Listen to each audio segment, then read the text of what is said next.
Tea తాగిన తర్వాత మిగిలిన టీ పొడిని పడేస్తున్నారా? అయితే ఈ వీడియోని స్కిప్ చేయకుండా చివరి వరకు చూసేయండి. మీ ఇంట్లో చిన్న చిన్న మొక్కలను పెంచుకుంటారు. అయితే వాడేసిన టీ పొడిని సహజ ఎరువుగా ఉపయోగించుకోవచ్చు.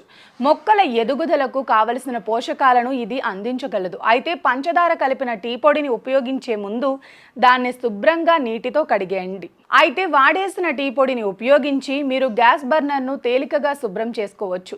టీ పొడిని వేసిన నీటిలో కొద్దిగా డిష్ వాష్ మిక్స్ చేసి బ్రష్ చేయడంతో బర్నర్లు రుద్దండి. కొద్ది నిమిషాల్లోనే బర్నర్లు కొత్త వాటిలా మెరిసిపోతాయి. మిగిలిపోయిన టీ పొడిని నీటిలో మరిగించి ఆ నీటిని స్ప్రే బాటిల్లో పోయండి. ఆ నీటిని అద్దాలపై స్ప్రే చేసి మృదువైన కాటన్ క్లాత్తో తుడిచేయాలి. అద్దాలు తలతల మెరుస్తాయి. వాడేసిన టీ పొడిని నీటిలో మరిగించి చల్లారనివ్వాలి. తలస్నానం చేసిన తరువాత ఈ నీటిలో తలస్నానం చేయాలి.